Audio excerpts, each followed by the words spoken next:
And during the break we were just discussing a few things, and one of the things I want to highlight that goes on in our community, and this is the reason why I started the A. Scott Talk Show in the first place, is there are so many amazing small satellite organisations doing amazing things in the community, and I wanted to get as many of them on board as possible and just share with the community all the great things they're doing. One example, I've got to shout out to Angela's Blessings down there in South London. This is two young ladies, right? Two young ladies, but just to give you just to kind of imagine, they're like my grandmother's kind of age, and these women there, they take their little pension money and they cook up 2 lamb steak, and every Friday for the last 7 years they drive around South London feeding the homeless. Proper gangs. They got their own story to tell. I was actually filming a documentary 6 months ago, halfway through it, because I was going around with them and filming some of the work they do, and these young ladies are amazing, and there's so many people like that in the community doing absolutely amazing things, and they're just unsung heroes and no one ever hears of them. So we got organisations like Access UK, which is the big, giant umbrella for a lot of these smaller organisations. But if you are a delivery partner, if you're working with our young men and women, if you've got a service that you think that can benefit and you want to kind of plug in, I was going to use the word plug as well, I thought plug piggyback.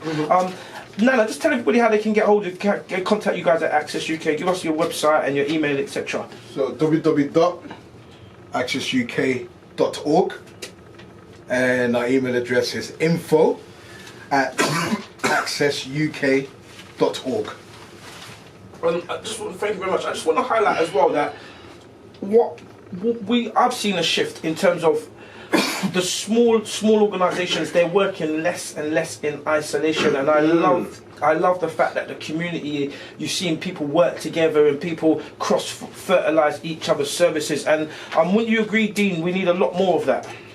It's consortium-based working, and one of the things that many would not be aware through the thousands of hours of meetings that me and Nana have, a lot of those is just going and buying some of these directors from smaller organisations or peers a coffee and sitting down and seeing how we can work together and pattern it up. And one thing I will say, there's very few guys that are out there doing work that we haven't come across. So the whole point of doing this is to speak to those who might remain in isolation or be secret stars. There are people that have just made a decision for whatever reason. I don't want to work within the African Caribbean community because I've been messed about too much. And they've gone out in the so-called mainstream world and done it by themselves and are quite successful in these kind of agencies and organizations they have. But we want to work with them because they're delivery partners.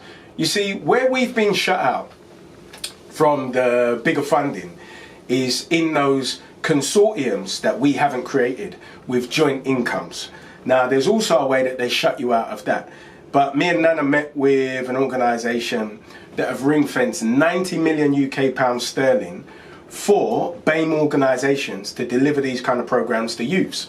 And one of the discussions we had was about looking at micro organisations in a different way because they will not meet the funding criteria because they don't have the turnover.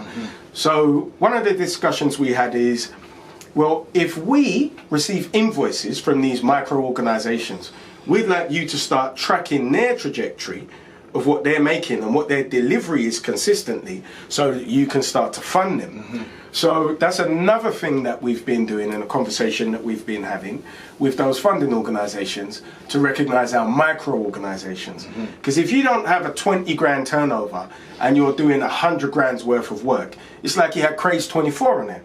Now, I remember I'd met with him and Mike GLC when I had a publishing company, and I was talking to them about signing over because they had hundreds of thousands of hours of rotation of their tracks where they weren't getting the royalties from those tracks.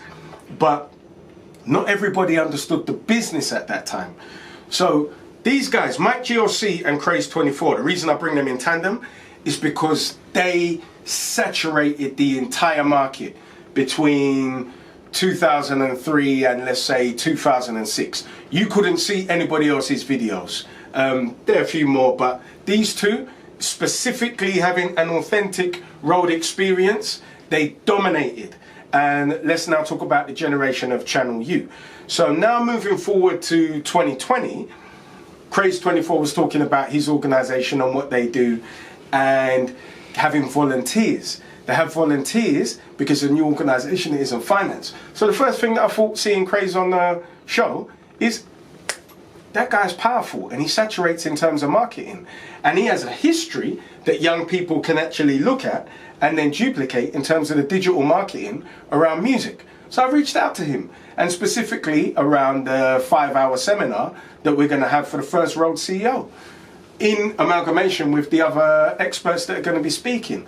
So our role is to give power to the micro organizations and the stars that we see coming up, and not only give a platform, but talk about monetizing what they do. Absolutely. Brilliant. That's that was you cued me neatly, because I was about to ask Nana. So monetizing is a brilliant point to leave. I was going to ask Nana, what does the economics look like moving forward? You know, I mean, we're at the start of a new year, a new decade. You know, we're heading towards Brexit. What was the economical structure look like?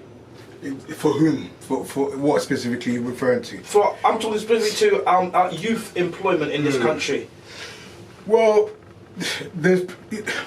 Brexit has been sold as like a pros and cons. Sorry, it's been sold as either black or white, but it's actually more conflated than that. So in terms of let's start off with Brexit. Obviously, that's a common theme. My issue was that we as a community, i.e. the so-called black community, we're not looking at how it was going to impact on us in terms of analysing the pros and cons for us specifically. Definitely. We're too worried about the European version of that, wherever it is. Yeah. So I'm trying to say like implications. I'll give you one implication of it. And my mum came into my office over a year ago and told me about this as well. Was that she foresaw that there was going to be a need to recruit a lot of employees from abroad, from the Commonwealth, right? So let's start over the NHS. Right now there's a big gap in recruitment for staff in the NHS. That leaves it open for qualified people in the Commonwealth, from Ghana, Nigeria, wherever, to come in and fill that gap, right? Okay, so, and there's also, you saw Theresa May going around doing a tour of Africa, again, looking for new allies, because they knew that their relationship with their cousins is a bit fractured. You see what I'm trying to say? So yeah, I want to touch on that. That's hypocrisy. That's hypocrisy at its finest. But I'm going to touch on that in a minute. We'll touch the source of it as well. Yeah. Even though we said we're not going to spend too much time on Europeans today. So what? We're not talking about Europeans. We're talking about us. Trust me. Look, we have to analyse what I'm saying. So what I'm saying is that in terms of the benefits for our community, there are specific benefits as long as we know it and we know how to capitalise on it. Do you understand? For me, as an organisation, my mum recognised that, you know what, Nana, you deal with recruitment, you deal with careers, so there's an obvious kind of market there for you to tap into. And I was thinking on the same wavelength anyway. You know, so it's a case of this year, in terms of us, there's so many different avenues and opportunities we can tap into that I'll be here all day talking about it. But it's about making sure you're on top of that information and knowing how to utilise that information for your benefit. So for example, what Dean was talking about, the £90 million, I've been tracking that money for 2 years. Yeah? This was the overnight thing. We didn't just miraculously appear in front of these two individuals talking about the money. We've been tracking it systematically for 2 years. And then finally we're in a position where we can have a dialogue with those people that hold that money that has been ring-fenced for our community to actually plug into it and do what we need to do. So we're in times of adversity, that's when the most opportunities are. In times of adversity, that's when your thinking abilities in terms of circumvent booby traps is at its highest. It's not when everything's all cushy. It's when your back is against the wall that you come up with these things. So that's where we're at. And so it's an opportunity for us to tap into a lot of different things that we can do. Brilliant.